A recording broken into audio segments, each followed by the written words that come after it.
morning and welcome to the Morning Expresso by the Indian Express. My name is Rahil Philippos and let's get you started with today's big story.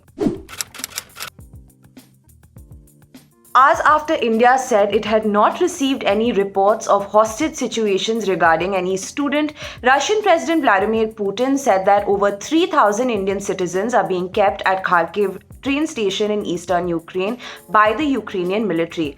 Officials in Delhi, however, said they have spoken to Ukrainian authorities for the safe evacuation of Indian students from Kharkiv. Though 3 of the 4 Quad members have criticized Russia for the invasion, India has chosen to remain neutral.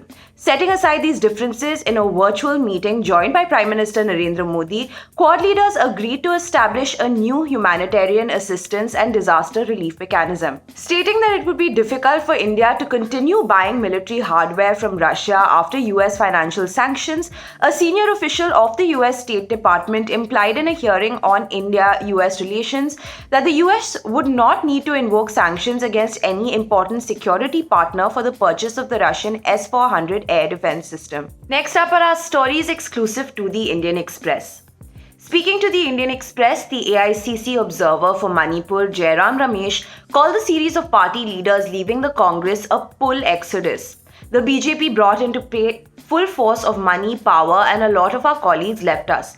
They were pulled by superior money power, he said. And now for our stories from the front page. The Russian invasion of Ukraine threatens to derail the inflation calculations of the Reserve Bank of India, according to Jayant Verma, member of the Monetary Policy Committee of the RBI. Have you subscribed to Express Premium yet? Get exclusive access to investigations, insightful opinions, explainers, as well as invitations to Express events with your premium subscription. Find out more at the links below. And now for today's must-read stories. In Jharkhand's Jamtara district, an elders club is gaining popularity among senior citizens in the area who often gather there for hours, sharing their joys and sorrows or simply just hanging out. Each member has a story to tell. One person had found a place to recite his poems dealing with nostalgia, while some others engaged in plain conversations about their family, grandchildren, and health. A few said they now understood various religions better thanks to the diverse set of people who attend this club.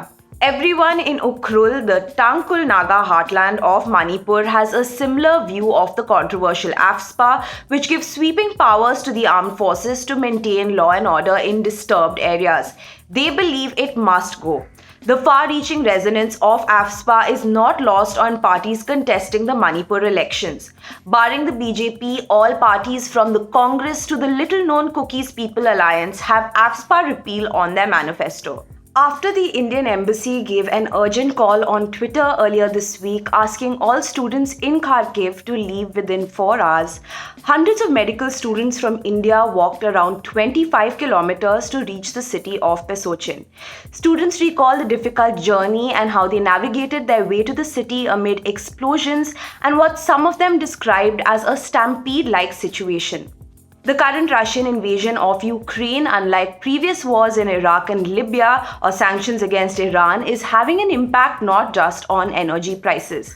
The effects of shipping disruptions through the Black and Azov Seas, plus Russian banks being cut off from the international payment system, are extending even to the global agri-commodities markets. We explain the impact of the war beyond oil. And finally, the BCCI constitution bars its president from having any role in picking the national team in order to retain the independence and autonomy of the selection committee. But some cricketers have been complaining about former India captain and present BCCI president Sourav Ganguly's involvement in selection matters.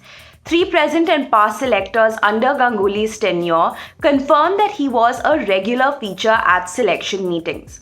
And that's all for today's Morning Expresso. Thank you for watching and don't forget to subscribe to the Indian Express's YouTube channel for the latest news updates.